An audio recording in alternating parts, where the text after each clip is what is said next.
probably know, we love stealth games here. We also really like some open world games. So what about the games that combine them? Today, we're going to talk about 10 awesome open world stealth games. Now, keep in mind, as a disclaimer, full dedicated open world stealth only games are actually pretty hard to come by, but we do have some really cool ones here. Along with that, we have some open world games with hybrid stealth elements that also pull it off really well.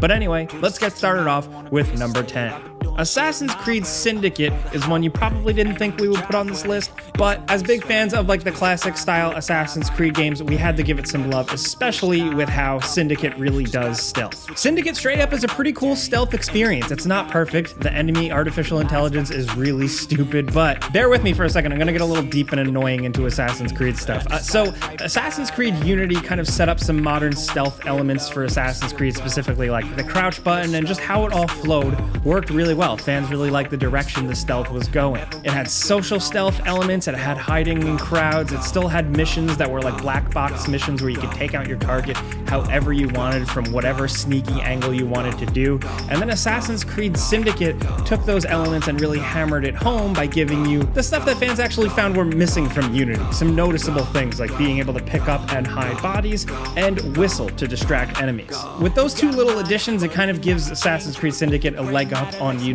And for that, we wanted to choose it. And honestly, because those two Assassin's Creed games don't really get a lot of love, but we talked about this before, Syndicate is underrated. We definitely recommend it. And the older Assassin's Creed games really had some good stealth moments. You just felt like a sneaky badass. Sure, it's no Splinter Cell or Thief or anything like that, but the sensation of being an undetected assassin in a full open world city is a pretty cool, and still to this day, pretty unique gameplay experience.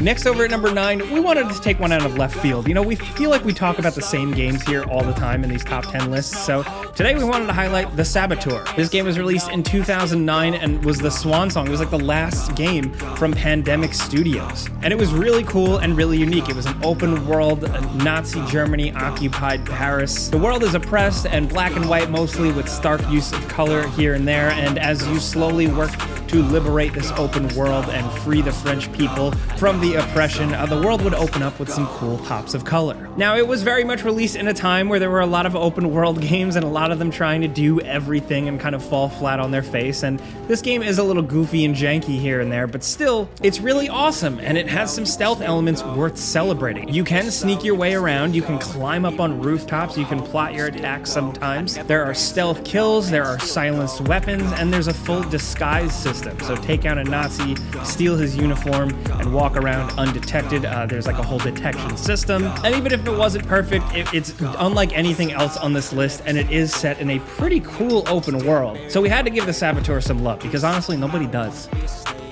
Next, over at number 8, we have another kind of unconventional pick, but we also looked online and saw a lot of people recommending this one, Shadow of Mordor. Shadow of Mordor is not a full stealth experience in this open world. Actually, it's technically like kind of two open worlds that are broken up here, but it does give you lots of opportunities to take advantage of some pretty simple but cool stealth mechanics in your enemy encounters, and it's kind of like a simplified stealth mechanic system that is just like a well-oiled machine. It's dependable, it's fun, it's satisfying, kind of like how the Batman Arkham games work. Some of it is really just about walking around and crouching and sneaking up behind bad guys, but when you add that with like Talion's cool abilities, the ability to kind of stealth take down from the air and take advantage of the environment actually leads to some pretty cool stealth encounters, especially when it's really necessary early in the game when you're much weaker and you're not really like a total god yet. Still, once you really get into the flow of things, it's really fun to go into an area of the game and very quickly systematically weed out a lot of the enemies before getting into a big encounter. So again, it's an unconventional pick, but we're giving it a lot of points for just how satisfying it is.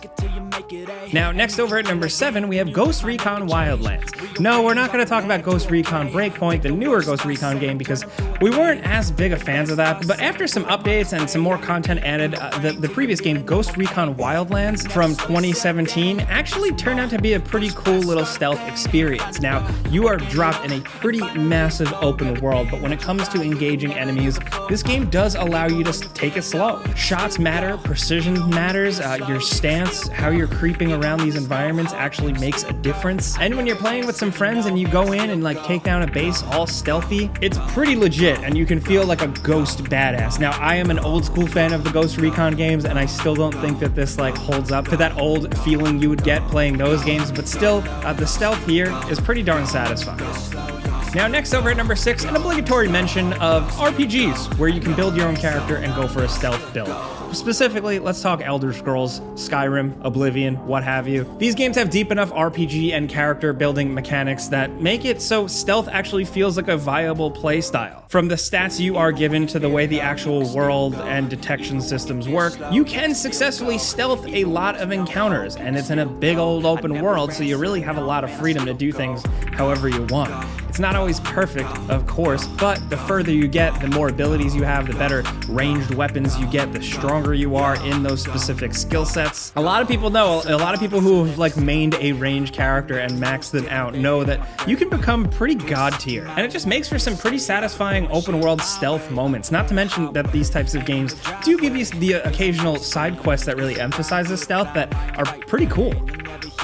Now, next over at number 5, we're going to talk another hybrid style game, and that's Far Cry. Really, anyone you want from modern Far Cry. So Far Cry 3, which kind of started this, Far Cry 4, Far Cry 5, whatever you want really, but these games actually do a pretty decent job with stealth. A pretty straightforward detection system, some somewhat decent enemy AI, and just lots of open world encounters and bases and little enemy groupings that are designed to be wiped out with a variety of different ways, most notably stealth. In a lot of games, especially like Far Cry 3, where I thought it still was the most satisfying, there are a lot of moments in this game where you can play through fully stealth, and it's really good. Yeah, your options, your tool set is somewhat limited. You can distract guards, you usually have a silenced ranged weapon, a bow and arrow, but also a lot of cool stealth takedown skills, and the ability to really take advantage of the environment and just create random things like, shooting the lock off of a cage where a wild animal is being held, weird emergent stuff like that. And again, the game may not always scream stealth game to you right out of the gate, but when you're in the weeds and you're crouching in a bush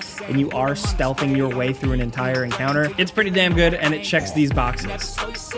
Now, next over at number 4, let's talk Prey. Now, of course, with stealth, we want to talk about stuff like Dishonored or Deus Ex, those sim games, but technically they're not open world. And Prey, while not necessarily open world, at least feels the closest to a somewhat open game, as this space station that you're on and slowly venturing through slowly kind of like opens up throughout the game and lets you roam around even more. By the end of the game, you do have a fairly decent degree of freedom. It's another game where the stealth is pretty simple, but considering it's from the people behind Dishonored, it's still really well designed and feels substantial. It's also just a really underrated game, one that has grown on us over time.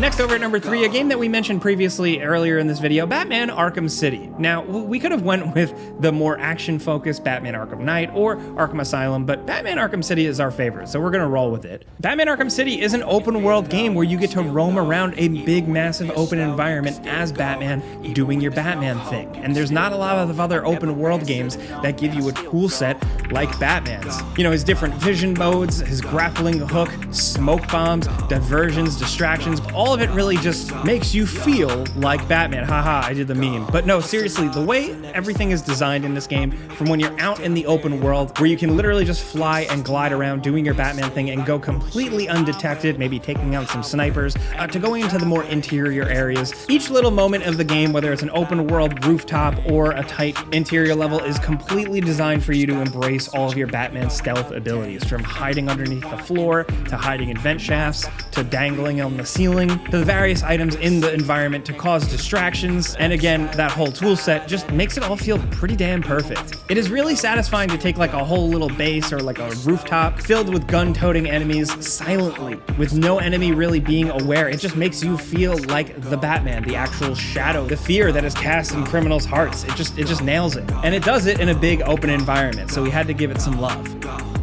Now, next over at number 2, Let's talk Watch Dogs 2. This game has some really great stealth moments in a big open world near future San Francisco. Now, Watch Dogs Legion is okay, but we found that Watch Dogs 2 just had some cooler mission designs and encounters in this open world that really prioritize stealth. Your stealth toolset is fairly simple, but you have some cool stealth takedowns, and of course, it's a Watch Dogs game, so you have your cell phone and the ability to manipulate a lot of tech around you, from scouting out the environment with drones to hacking security cameras.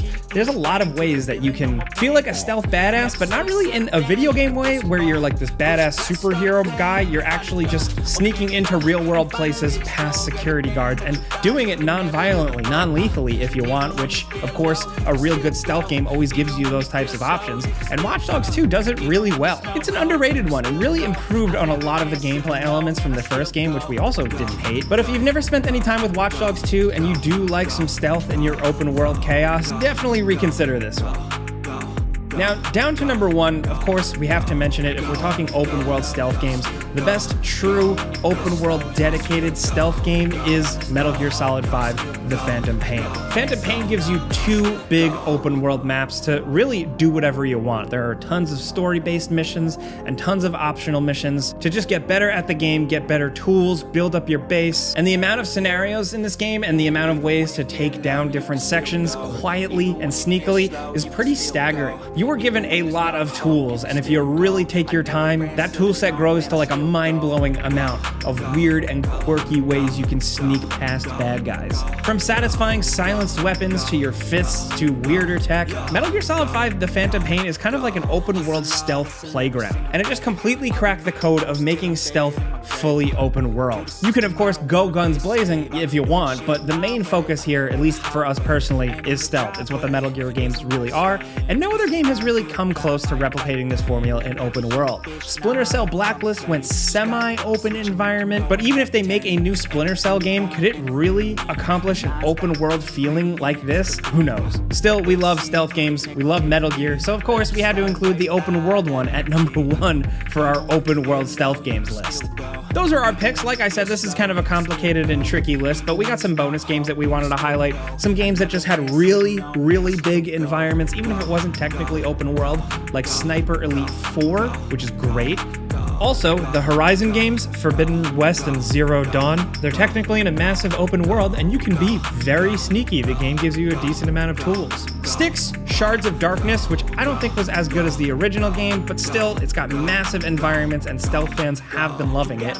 And of course, IO Interactive's newer Hitman games. Some of the map sizes here are absolutely staggering, and they definitely give you that open world feel, that vibe, a little bit. Rearrange all the bad to okay.